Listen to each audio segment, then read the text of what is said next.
नमस्कार। किन्नौर अब तक पेश है राम भगत नेगी 5 दिवसीय राज्य-स्तरीय गुरु संगीत मेले का शुभारंभ पिछले कल हर्षोल्लास से किया गया। इस मौके पर मुख्य अतिथि आदरणीय श्री जगत सिंह नेगी जी वर्तमान विधायक मौजूद रहे। यह कार्यक्रम बौद्ध धर्म से संबंधित रहता है। इस कार्यक्रम में विभिन्न प्रकार के कार्यक्रम आयोजन किए जाएंगे। पेश है एक रिपोर्ट।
सबको बहुत बहुत बधाई देता हूँ और आप सबको बहुत बहुत शुभकामनाएं भी देता हूँ।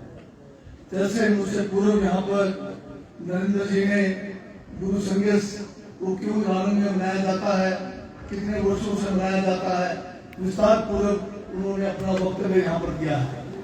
मुझे भी याद है जब हम कॉलेज के दिनों में आज से कोई 40 साल पहले जब यहाँ पर आने के लिए संपर्क सड़क भी नहीं था, उस समय नीचे से हम जो है पैदल गुरु संगेश के पर्व को मनाने या देखने के लिए यहाँ पर जो आते थे। और तब से लेकर अब तक बहुत लंबा अरसा हो गया है। सतलुज का बहुत सारा पानी भी नीचे की ओर चला गया है और इन 40 वर्षों में मैं देख रहा हूँ कि जहाँ हमारा किन्नौर जो है विकास की बुलंदियों में पहुंचा है, वही नारायण गांव की जो है विकास में पीछे नहीं रहा है। जब जब हमें मौका मिला आपकी सेवा करने का, जब जब यहाँ पर कांग्रेस पार्टी की सरकारें रही हिमाचल प्रदेश में, और उसमें भी स्वर्गीय राजा वीरेंद्र सिंह जी जब जब मुख्यमंत्री रहे, हमारा हिमाचल का विकास तो हुआ ही हुआ, परंतु जनजातीय क्षेत्रों का और उसमें भी किन्नौर का विकास जो है भरपूर हुआ है। आज जब हम राजा साहब को याद करते हैं तो हमें उस महान शख्सियत की, उसकी जो एक अदा थी, उनका जो एक तौर तरीका था और जो उनका लगन था इस प्रदेश को, इस जनजातीय क्षेत्रों को कैसे विकास में आगे ले जाना है, वो समय हमें याद आता है। और जब आज का समय को हम याद करते हैं, वर्तमान की सरकारों को, सरकार को हम याद करते हैं, तो हमें बड़ा अफसोस होता है। एक समय था जब प्रदेश के मुख्यमंत्री गांव गांव में आते थे, समय बदल गया है। आज के मुख्यमंत्री प्रदेश के जो है हेलीकॉप्टर से नीचे उतरते नहीं है, और जनजातीय क्षेत्रों में तो रिकॉर्ड उन्होंने बना दिया अपने 5 साल में। किन्नौर में आए जितनी बार वो हेलीकॉप्टर से आए, ज्यादातर या तो मेले के उद्घाटन में आए या फिर वोट मांगने के लिए आए। और यहाँ की बात करते हैं कि जनजातीय क्षेत्रों में बड़ा विकास हो रहा है, बहुत ज्यादा पैसा लाया जा रहा है, ये सारी बातें जनता को गुमराह करने वाली बात है। अभी आपके ही गांव के यहाँ पर जो आपका नहर की कमेटी है, उनके सदस्य में आज ये जो नहर है आपका दर्शन से लेकर आज के अप्पा तक 26 किलोमीटर की लंबाई है, और इसमें अगर आज ये नहर नहीं बना होता तो आज क्या होना था। इस सूखे के समय में हमारे जो है बाग बगीचे तबाह हो गए होते। अभी आप जानते हैं पूह के अंदर क्या हालात है। पूह में भी इस बार जो है बर्फ कम पड़ी, जल स्रोत जो है सारे सूखे हैं, और वहां पर जो पूह के अंदर किसी पंचायत ने सतलुज से पानी को लिफ्ट करके बागवानों तक पहुंचाया था निःशुल्क। आज जो वर्तमान की पंचायत है, वर्तमान की सरकार है, पूह में जो है प्रति बीघा 1000 रुपए जो है आपको देना पड़ रहा है। 5 बीघा है तो 5000, 10 बीघा है तो 10,000। वो 1 महीने में अबारी आती है पानी का, और आपको वो पैसे नहीं देंगे तो आप पानी नहीं मिलेगा। तो आज जयराम जी के, माननीय मुख्यमंत्री जी, बीजेपी की जो सरकार है, उसमें पानी भी जो है खरीद के जो है आपको खेतों में लाना पड़ रहा है। इससे बड़ी जो है एक विडंबना क्या हो सकती है। बहुत बड़ी बड़ी बातें करते हैं, जल जीवन मिशन की बात करते हैं, परंतु मौके पर पीने का पानी भी उपलब्ध नहीं है। सिंचाई के लिए जो है आज आपके पास उपयुक्त जो है साधन होने के बावजूद आप पानी नहीं दे पा रहे। मैं वर्तमान की सरकार से पूछना चाहता हूँ, ये पहली बार हिमाचल प्रदेश में हो रहा है कि सिंचाई के लिए भी पानी खरीदना पड़ रहा है, और वो बन गया है। भरपूर पानी है इसमें, आपके बाग बगीचे, आपके फसल जो है बर्बाद नहीं होगा। और मुझे भी याद है जब मैं पहली बार विधायक बना 1995 में, उस समय यहाँ पर ग्राम पंचायत के प्रधान शायद रिंचन बिष्ट थे और दूसरे अन्य साथी थे। उनके साथ मैं इस नहर में गया जब इसका काम बंद था। हमने इसको दोबारा से शुरू किया और काम तेजी से होता रहा, परंतु फिर सरकार बदल गई 1998 में। फिर ये जो है नहर का काम पूर्णतः बंद हो गया। फिर 2003 में फिर हमारी सरकार बनी। आप सबके आशीर्वाद से मुझे दोबारा सेवा करने का मौका मिला और हम दोबारा इस नहर के अंदर जाकर इसके काम को तेजी से किया। बीच में फिर सरकार बदल गई 2007 के बाद। 12 तक जो है सारा का सारा काम फिर बंद हो गया। यहाँ पर मोहन सिंह जी हैं, उनके सहयोगी दूसरे साथी लोग हैं। कितनी कोशिश उन्होंने उस समय भारतीय जनता पार्टी की सरकार में की, परंतु उस समय की सरकार ने कहा कि ये जो कशन का जो नहर है ये बन नहीं सकता है।